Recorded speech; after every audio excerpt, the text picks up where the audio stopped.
Hello, I'm Bruce Lorincz, and this show's called Bruce on the Loose. I talk to people in city government, the school system, businesses, and other corporations downtown and elsewhere. We're really happy to have Tim Campbell on today, the new athletic director, Wadsworth High School. And Tim, welcome to Wadsworth, and I hope you have a very long-lasting stay here. Yeah, thank you. I appreciate it. Where were you born and raised? Well, I was a military kid. Okay. So every 2 years, somewhere different. Wow. So I've bounced around. Fortunately, stayed in the U.S., but bounced around. So I was born in Atlanta, Georgia. Okay. All right. Kind of raised everywhere. My dad retired, and we settled in Uniontown, Ohio. So I was a Lake Blue Streak. All right. What branch was he in? Air Force. Okay, all right. My father-in-law was in the Army 22 years, and so I can certainly empathize. And he was in Panama Canal Zone, Germany, and places in the United States as well. Nice. What about your educational background? Yeah, so I went to the University of Akron, did an undergrad in exercise science, and did a master's degree in the same thing, exercise physiology.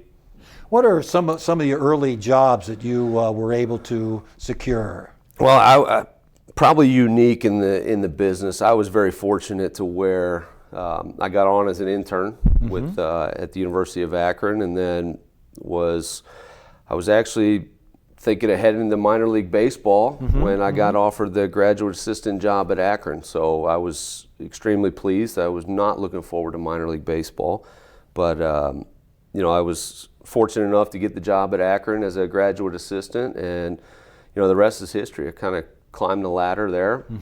Went from a GA to an assistant to assistant director to the director in 2010, and then held that position until I came here. Wow, fantastic, fantastic. You're talking to an umpire here, so I think we're going to get along. What position did you play? I was a fullback. Okay, and in baseball, did you? Yeah, I was more of a utility guy in Okay. baseball. All right, I good. kind of bounced around. Whoever was on the mound that day, I played that position. Okay, so. no problem with that at all. We need good utility players, no question about it. How did you hear about the opening at Wadsworth High School? Yeah, so I live, in the community. I live south of town in the township, and my kids all go to school here. So I had heard, through mutual friends that, that the previous AD, Brad, was retiring, and, kind of put out a couple feelers of, to friends that work in high school. What is high school life like? What is, would I enjoy it? I've done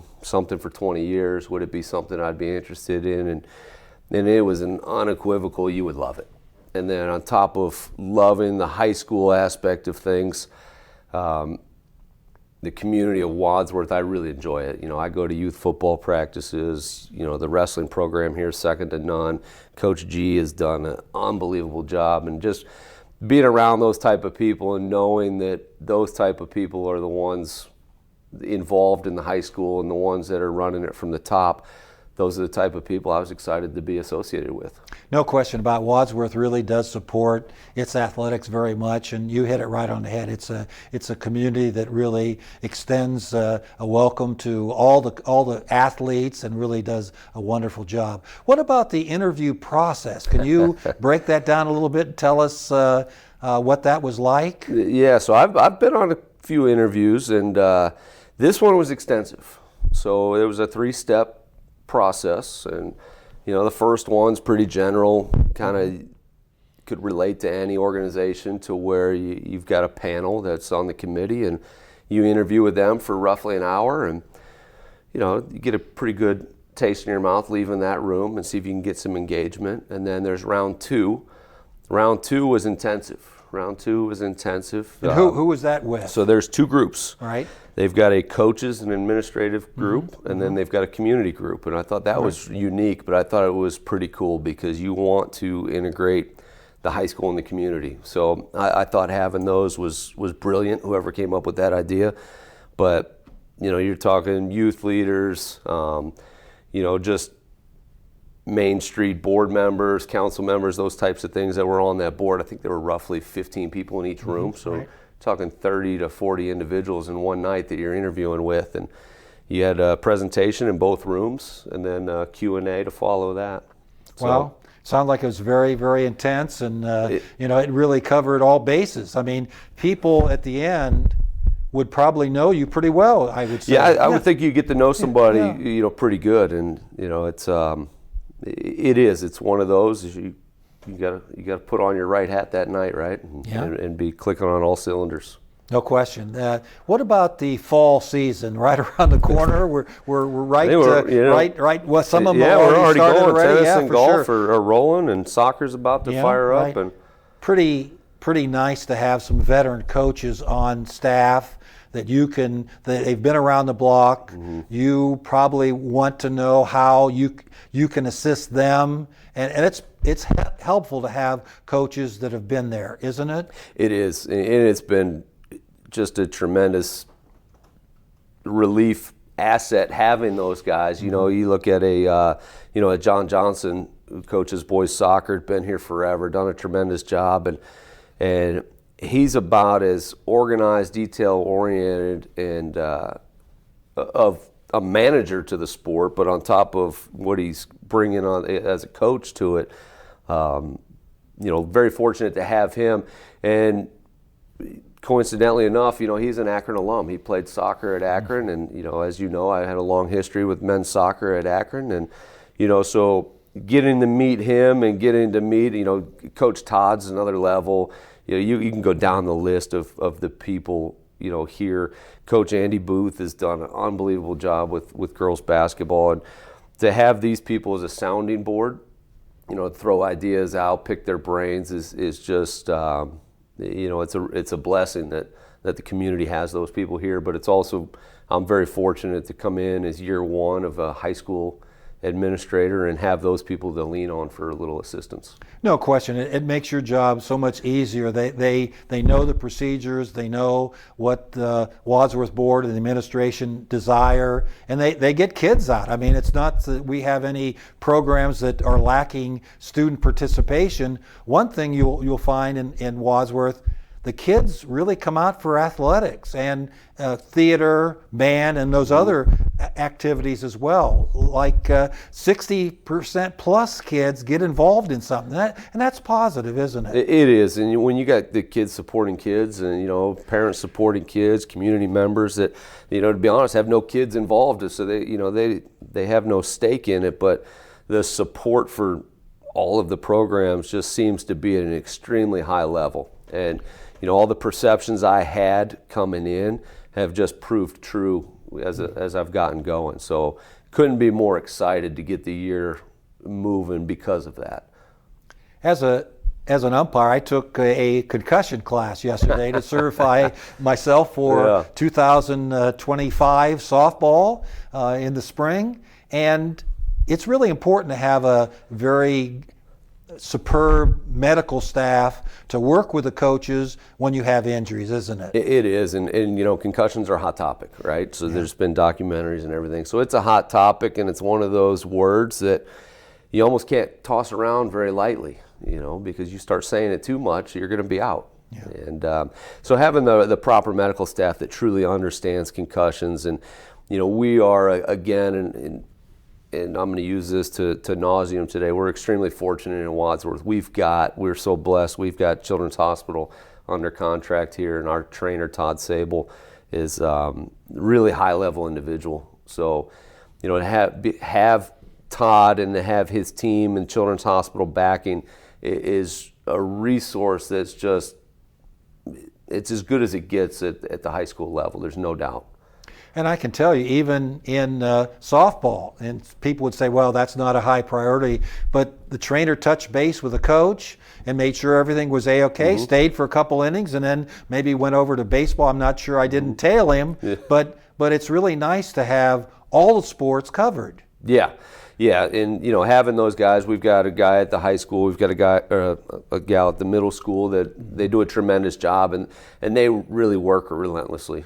They bounce around, they make sure they're seen, they make sure that every athlete knows that they're important, and also make sure the parents know who they are, so that if parents are usually going to have questions, and it's important that parents understand that what's going on with their kids, what's the treatment protocols with their kids and return to play and make sure their kids are safe. Yeah, no question about it. Have you had any interaction or conversation yet with the Booster Club? We have. We just had our patron drive this past week. That's so true. I got my first dive into a booster event, and they do a tremendous job for us. So they do highly successful patron drive. So I don't know exact numbers yet. I don't know if I'm ready to, if I'm the one that should be giving those out. But, Mary Lynn, she, again, her gracious donation of her time really to the Booster Club. So it's a valuable asset to everything we're doing in athletics because they fund a big piece of what we do. It sounds like you're meeting a lot of people so far. And what about the Wadsworth administration? Very supportive, and they really want kids to be out for sports and support them all the way, don't they? Yeah, I haven't come across yet anybody that I felt like, well, they're not really athletic minded. Everybody, right. From administrative assistants all the way to the superintendent's office has been nothing but supportive at a high level. A lot of former ADs in those offices too. So a lot of people true. A lot of you, yourself included. Right. So a lot of people that I can bounce ideas off of and pick up the phone and more importantly ask questions. What about Alicia, your athletic secretary? How vital is she? Oh, she's a rock star. She's awesome. I've only worked with Alicia for 3 weeks now, right. and she's as good as it gets. So we got to make sure we keep her in athletics and don't let anyone steal her away from us because she really makes it go round. Yeah, I did some tutoring. We have an Oasis tutoring program, and she was secretary down at Isham, and somehow then she came into the athletic office, and they were certainly probably very glad to get her. Oh, absolutely. I could see why they wanted to get her, and I'm glad she's stuck around, and hopefully she puts up with me and sticks around a lot longer. Yeah. And you had the background, you mentioned you're from the Federal League in the Canton area. Your impressions, have you met some of the ADs in the Suburban League and your impressions with the league members? Yeah, I've already been to 2 Suburban League AD meetings, and the competition level's high, and it's a great league to be a part of. The support, from the commissioners level all the way down, it's a really good league. Everybody's willing to help each other. I've met quite a few of them to where, I text them or call them with questions, and some of the programs we all use that are alike, and I start struggling or get stuck, and John Bailey at Highland's been a great resource for me. He's right down the road, and gotten to know him, and let's shoot him a text and say, hey, I'm stuck. Where do I go from here? So, and he's been a big help. Yeah, ADs will really stick together because you're in there together, and certainly no one team has dominated like football and wrestling. There are multiple people involved, and that's a good sign. That's a good, healthy league when people can go ahead and league in schools can win championships and then advance in the Ohio High School tournament. Yeah, I think you look at any league across the board, right? At any level, you get a team that either dominates or a team that can't compete, and they either. Even somebody that just flat out dominates can bring a league down. So I think, having that kind of equal competition across all sports has made it fun, though. I think it brings the excitement. If you're going to get, stomped 63-7, it's you're not going to fill stands, and it's not exciting. And the kids get really down, and it's hard for a coach, I would think, in that situation to motivate kids for the next week. Yeah, I think it's the motivation factor is big because that at any given week you have to bring your game to win, but you also know that you can win, but you can lose at the same time. So you've got to bring it. You got to strap it up, whatever sport it is, and bring it week in and week out. We get coverage from the Akron Beacon Journal and Medina Gazette. Do you have a philosophy in dealing with the media, or do you talk to your coaches about that? In terms of what do you? Well, basically a big game coming up, or you don't want to let too much out of the your vest, what you're going to do this week, Sure. and just making sure there's no controversies or anything with the media. Yeah, I think from an internal perspective, you don't want to overhype it and make it any bigger than any other game with the athletes in your locker room. And our coaches understand that. We haven't necessarily had a meeting about that or a conversation about that yet. I'm sure some of the coaches have with their staffs, but you never really want to overhype it or underhype it. So you take it one game at a time and you approach every game, and obviously there are bigger games that and we understand it, but we try to stay pretty even keel and treat every game as if it's just another one on the schedule. It's just the next one up. Right, we look at the one in front of us, the one we're facing right now, and in terms of media, same thing. We're not going to overhype it, we're not going to underhype it, and we're going to show up and compete. Tim, do you have any idea about the situation with the delegation? The AD. You attend a lot of events. You want to be out there supporting the coaches and everything, but it comes to a point in time where it gets really difficult. Especially, I can tell you, in the winter, when you have to drive somewhere and there's blizzards and you don't know if the game's going to take place, it can be really a difficult situation. How good are you at delegation? Well, I think we're going to find out, right? The delegation, going to games, I think that's ultimately why you get into the business, and you do it. It's a lot of work, but you want to show the kids and the coaches you support them equally. Obviously, there's a lot of events you can't physically be at all of them, so I think it's spreading yourself out to where you don't oversaturate one or the other, and you make sure you spread yourself out to make sure you're seen equally everywhere. To where you're not, I want to be seen at the tennis courts as much as, pop myself out to Pine Valley over at the golf course, and, and be seen by athletes at competitions that aren't overly attended. I think that's important to be out there and be seen. In terms of delegation, I think, we do have administrators that go places in certain sports, and, obviously we've got, some administrators that like to be at sports more than they love, got a passion for one. Sure. But but the more the merrier, right? So if there's 3 of us there, 4 of us there, 5 of us there, and I come from college where rain, sleet, snow, it doesn't matter where the game's being played, and the one thing that came across my desk was Sundays, and Sundays is the no-no day in high school, and I'm coming from college to where the day of the week doesn't matter. So when I heard, wait a second, we can't go on Sunday, to me, I didn't, it was refreshing, but it was new to me. In college, if you're playing on December 26th, you're practicing on Christmas Day. So the day of the week, and the weather wasn't really a factor. The game's going on, right? And no question. What about your developing your relationship, certainly with the community as we go, but sometimes the community really has issues with the officials. And the state of Ohio has been looking at this, and we have a shortage of officials, as you may or may not know, in various sports, and some a lot worse than others. How can we talk to the patrons, the paying patrons, and have them get a little slack to some of the officials? Yeah, I think that is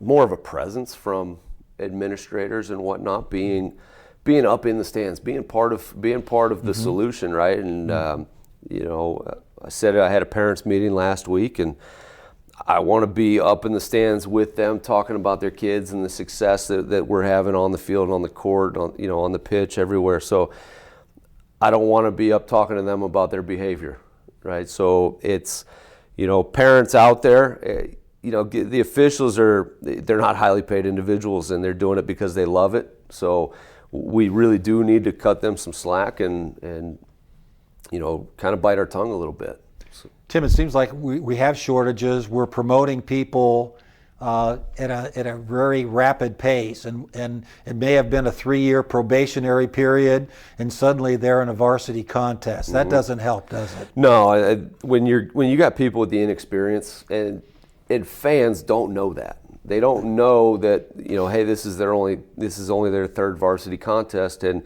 they're in that position. Then it's unfair to them that they're not quite trained at the level they should have been trained at the point, but they're in that position because parents and fans have ultimately ran them off. So, you get angry people with throwing some choice words, and I understand passion, and I get it. Everybody wants to fight for their players, and I'm all for passion.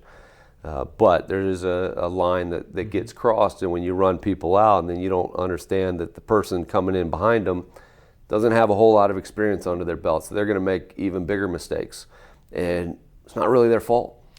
Seems like in 2024, it's not just the parents, but sometimes grandparents. The parents have passed away or moved or can't handle the kids, and a lot of times grandparents are raising children. Yeah, so that's going to be new to me. So I'm going to learn that. Right. So some of that's going to be different in navigating that, but. Yeah, you're probably right.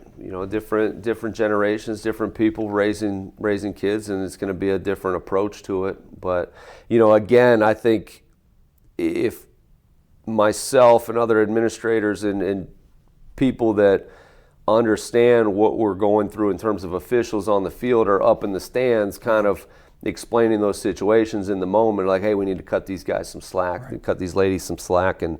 They're doing the best they can, and if we have positive voices up in the stands, then I think we can mitigate some of it. Are we going to stop it? No, but can we mitigate some of it? Probably. What about the situation with our facilities? Are you pleased with the facilities, the football stadium, and certainly basketball, new high school here, relatively new, and you comment on that a little bit? Yeah, I think we have high-level facilities. I think for a school our size, we've got a basketball arena that's gymnasium, whatever you want to call it, is high level. It's really nice. It's a great venue. It's a great place to play a game, to wrestle a match, what have you. Our football stadium, even at the college level, when I told people where I was going, our football coach was like, "You guys got an unbelievable setup over there." Football stadium, being in the park. It's a community field. It's a really high-level setup, and being kind of set up like a stage where it's elevated a little bit, gives it makes it a little nicer venue. Maybe not for the first 3 rows in the stands, but outside of that, I think our stadium is really nice. And again, a lot of soccer's played there, football, and it's multi-purpose. Right. So anytime it becomes multi-purpose, you get maintenance stuff that you got to keep up with.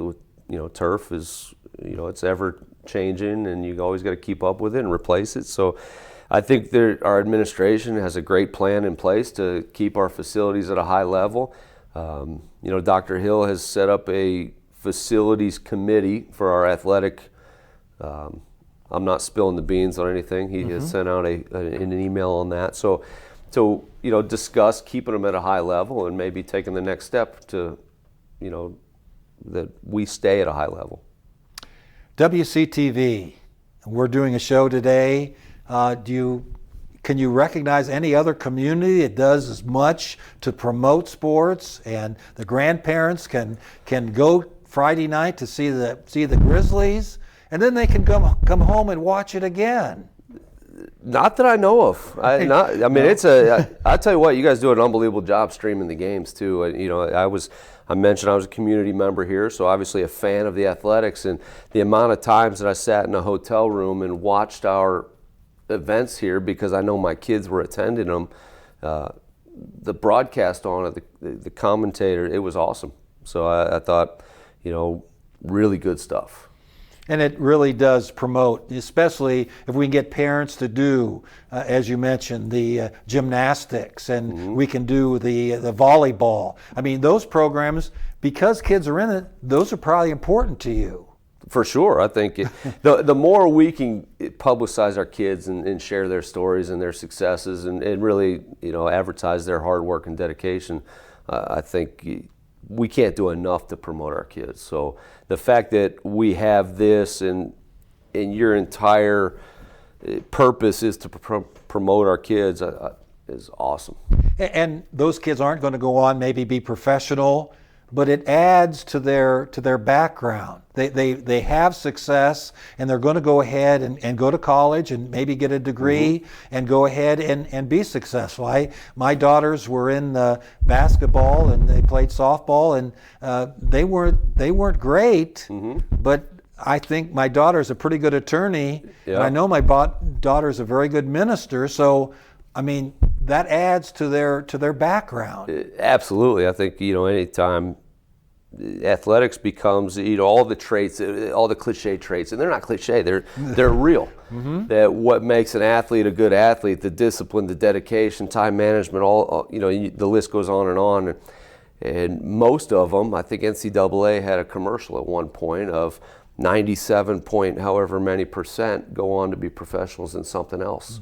So, what athletics is given to these kids, they may not realize it in the moment, and you may not realize it in college, but later in life when you sit down and you're highly successful and you've dipped into that toolbox that you stocked, over those years of youth and high school, and, all the coaches you talk about and reference, they all play a massive role in what these kids grow up and become. I think you're probably similar to me. It doesn't matter how long or how old I get, anybody that has coached me in the past, I call them coach. So it's definitely. I may be good friends with them today, and to me, they're still coach. What would you like to say to the Wadsworth community? There's your camera right there. What are you biting at the bit, ready to go? I am. I'm fired up, ready to go. Soccer opens up tomorrow night at Barberton, and I can't wait to see our kids play. I've been cooped up in an office, and I'm ready to see the community support the kids, and I'm ready to see what the kids and coaches can do. Tim Campbell, enjoyed talking to you. Two old ADs getting together and talking about the very difficult job of being athletic director, especially today, and I congratulate you on the position. I know you'll do a fine job. Thank you. And thanks for viewing Bruce on the Loose. We'll be back next week with another wonderful show. Thanks for viewing.